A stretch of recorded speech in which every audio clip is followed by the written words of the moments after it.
Hello and welcome to the Coriolis MultiLateral Week. This coming week will be dominated by discussions about sanctions against Russia if and when Russia decides to invade Ukraine. There is still some optimism out there.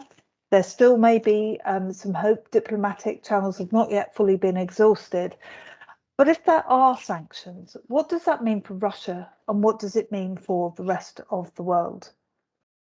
Well, what I want to do first of all is have a look at Russian services, because it is financial services and market access that the Allies will be trying to restrict as much as possible. Huge amounts of money go through the London markets, the US markets, through Switzerland in particular. And so we have to understand exactly what might happen should we decide to impose some kind of sanction on Russian services sectors. Now, this is a picture of the whole of Russia's services trade, imports and exports, and you can see where it's importing from. A lot from the USA, a lot from Cyprus, which is interesting, Germany, Switzerland, Britain, Ireland, France, all very big partners in the service sector. But most of all, what we're interested in at the moment is financial services. So if I just click on this so that we can have a look at what the consequences for financial services trade might be. And you can see that the number of partners for Russia diminishes quite considerably. You can also see something very interesting, which is immediately Britain, the US, Switzerland, Cyprus, and Germany become very important in these sectors. Now, if you have a look at this, you can see that Cyprus has become increasingly important over the last few years. A lot of that is because it's in the European Union, but it has looser rules and a strong relationship with Russia. So there's potential to be hidden there. If you look at the United Kingdom, you can see that trade with Russia in financial services has actually remained relatively static.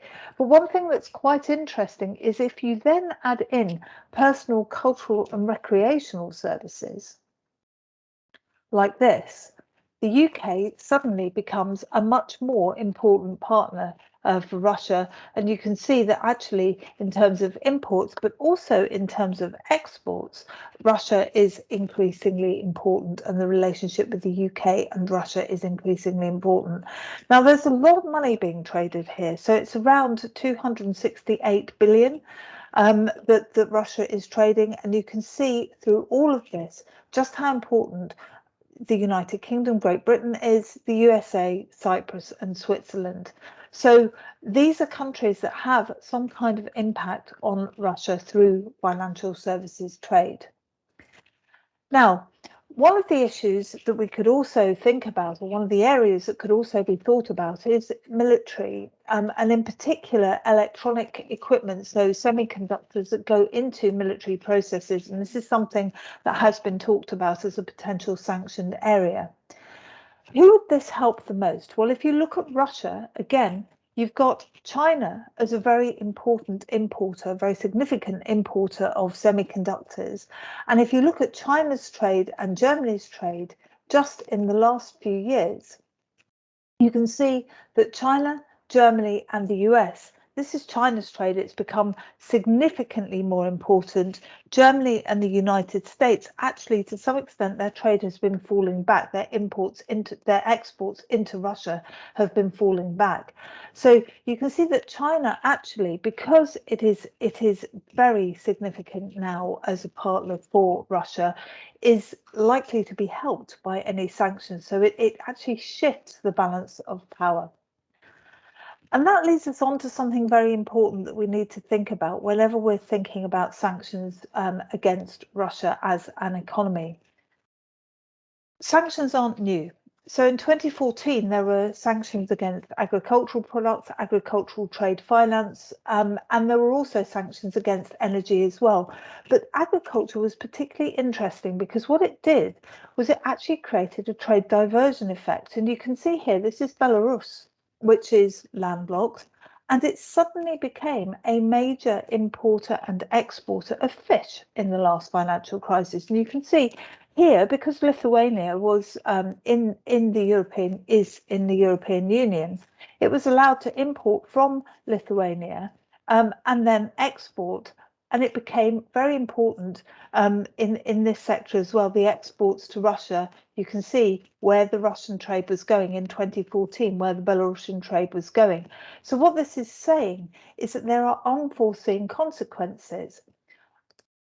Another area of action, again, was in cereals. So there were embargoes against military production and against some energy sectors as well.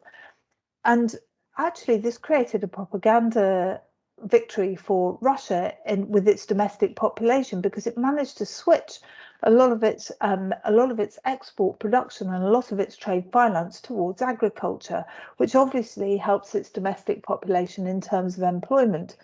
And so in terms of cereals, you can see where this started to happen. You can see how you can see where Russia started to switch its production into 2016, 2017. And so actually it had overtaken the United States because of this import substitution effect as a major global exporter of cereals.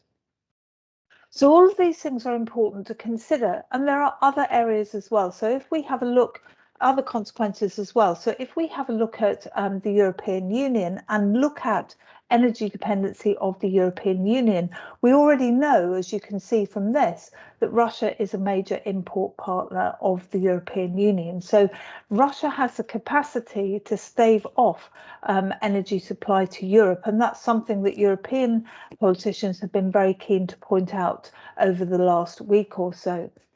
Now, what we can see from this is that just about everything, so oil, gas, comes from Russia. It's incredibly important to the European Union.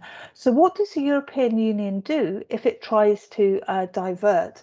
Well, you can see, because Russia is so important, Norway is also important, but there are a lot of countries. The energy supply is much more diverse across other countries if we lose our dependency on Russia.